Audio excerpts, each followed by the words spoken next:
you have early, active, and transition. The book, it just has early and active, and like active is like 5 to 10 centimeters or 6 to 10 centimeters. What, are you talking about the textbook? Yeah. Look in ATI. The textbook does not meet up with your case studies at all. No? No. They're on different pages, everything. Or oxytocin to get those contractions to come back, okay? Some providers favor active management of labor to establish effective labor with aggressive use of oxytocin or rupture membranes. So we try and want them to be at least in active labor to see some type of change, because the longer that they're on oxytocin poses increased risk of a postpartum hemorrhage.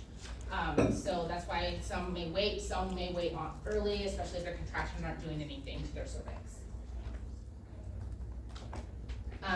The amniotomy, so this is just the use of a sharp instrument to rupture the amniotic membranes. There's an increased risk for cord prolapse. So before an amniotomy is done,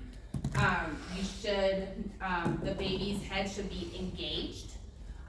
Typically we want it in the pelvis, or at least engaged against that cervix, and adding pressure. So once the water breaks, the provider goes in there, the baby's head will just come down. Now so typically like -1 station is when the providers will go ahead and do an amniotomy. Anything higher than that, it poses a greater risk, but it's a risk anyway for that cord prolapse. So if your patient is -3 station and for whatever reason the doctor decided to go ahead and break their bag of water, essentially that cord can come out first. So now we just had a cord prolapse. Or if spontaneously their water broke, that can also happen as well. And typically when you see a cord prolapse, you'll see on the monitor that baby's baseline was like 120s, and now all of a sudden we just have a decrease, and now baby's in like the 60s. So we'll go over what to do in that situation here in a second. And that's from them breaking the water? Yes. Also, they have an increased risk of infection at that point. So once their water is broken, we want to check their temperature every 2 hours, make sure they're not getting any kind of infection. And we always want to note, once we monitor their temp every 2 hours, we want to assess the color and the amount of amniotic fluid. So is the fluid clear?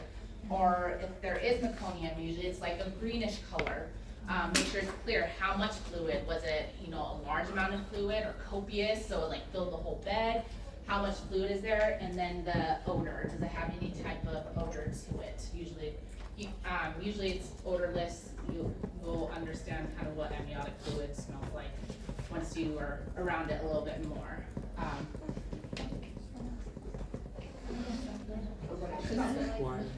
Yeah. Have you guys gone into labor and delivery or into a room and kind of like, once the water's broken, kind of like smell it if you like move the sheets and stuff? I can't even explain what it smells like. It's just, I don't know. I can't smell it. I can't describe it. Like rotten? Huh? No, it's not rotten. It's just, I can't even explain it. It's just Cuban smell. So now that the water is broken, now we have to see how baby's doing. So if baby's having deceleration, so are there any, usually variable decelerations is after an amniotomy is what we're looking for, just because that means there's cord compression. So is baby laying on the cord, once all that fluid, there's not enough movement for baby to make without a lot of fluid in there to get them off of that cord. So sometimes what we have to do is what we call an amnioinfusion. So now we're putting fluid back into the uterus when we do that. So in order to get fluid back into the uterus, remember the IPC, I told you guys about the internal monitor for contractions. We use that to, we attach the line, the IV line, onto the IPC, and we can put fluid back into the uterus. Now, if we're doing that, we have to monitor their fluid very closely, because we want to make sure what's going in is coming right back out. Because if no amniotic fluid is coming out and we're giving them more fluid, what do you think their uterus could do? Rupture. So we have to be careful when we do the amnioinfusion that we're noting how much is on the pad.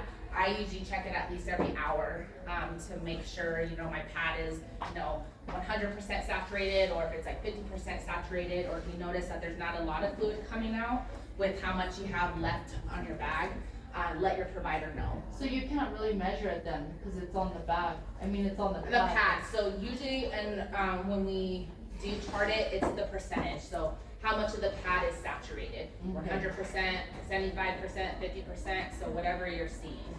Okay. And essentially, when we're putting fluid back into the uterus, then baby will kind of be able to kind of float away from the umbilical cord essentially, and then with the position changes as well to try and get baby off that cord. So this is supposed to relieve some pressure off that cord. Vacuum assisted delivery, I think I still have a vacuum, I'll get it during our break. A vacuum assisted delivery is a cup-like suction device attached to the fetal head to provide traction to assist the fetal descent. So usually this is indicated as a prolonged second stage of labor, so they've been pushing for a long time and baby is not budging. Abnormal fetal presentation, so if baby, maybe baby's kind of like looking this way, or just essentially you always want them to be face down or it prolongs it. So baby may be in there kind of wonky.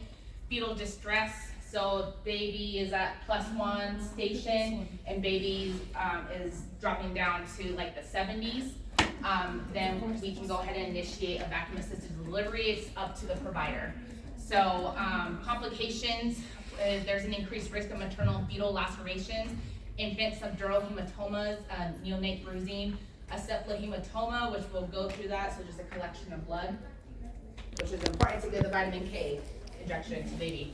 And then the caput, so they may have some swelling on their head, which is normal, but usually resolves in about 3 to 5 days on baby. So once that's applied to the head, the provider will suction, so kind of pump up this suction cup, and I'll bring it, it'll make more sense.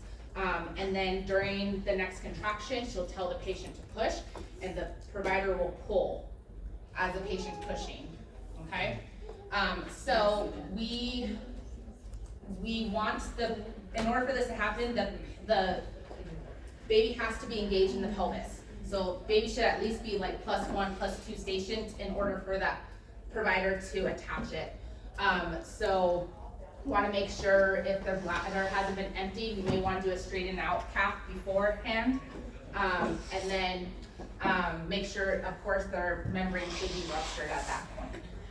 But for whatever reason, we have what we call 2 pop-offs. We give at least 2 pop-offs before we rush them back for a C-section. So if once it's applied and the provider is pulling and it pops off of baby, that's considered our first pop-off. So now we have 1 more, so the provider will go in and try it again with the next contraction. If it pops off again, we have to go back for a C-section because we can't do it again. Okay? So whenever your provider says, hey, I need a vacuum, make sure your charge nurse is present, make sure the pediatrician's present, NICU team, and your anesthesiologist in case you need to rush back for a C-section. Okay? And especially if we do deliver this baby may be, since baby's already in fetal distress at this point, then they should be there. We may have to do some type of resuscitation if baby's down. So make sure you have a team there. A forceps assisted delivery. So forceps they don't use as much. I think we have 1 doctor.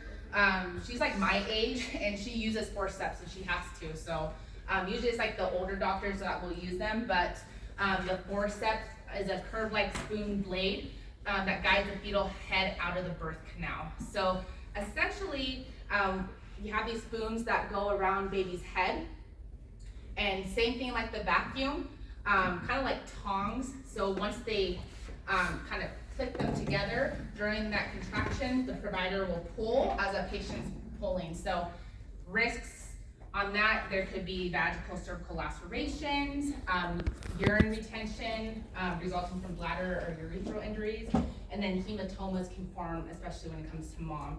And then kind of you're thinking maybe some, there can be some nerve damage on baby too, sometimes facial nerve damage. If they're like pulling the head, it may cause some bruising there, some lacerations on the face as well. So Forceps aren't really used, I've never seen it. I think our doctors use it twice. Usually she says, hey, I'm gonna have to use a forceps if we can't get this baby out, and usually the mom will deliver, and usually it's just like a scare tactic, but it's possible to use forceps, it just depends on provider balance, whatever they're comfortable with. Again, they should be engaged, the baby should be engaged in the pelvis at this point in order to use forceps, okay? Any questions on vacuums, forceps, any of the stages? Yes. I don't know what's gonna happen, so you can carry insurance just in case. They can come back and sue you because you're not taking care of them and their patient ends up dying on your watch. I saw that like this weekend, well, the lady's blood pressure was so low, so he sent it to the doctor, and the doctor was like, it's fine, so he like put all that in the notes to save his ass later. Yep, always note it, just say call provider, let provider know of the low blood pressure, no new orders received, continue to watch patient. So I can put, okay, so I'll go ahead and let you guys go for a 5-minute break, come back at 2:12, and then let me go grab the vacuum.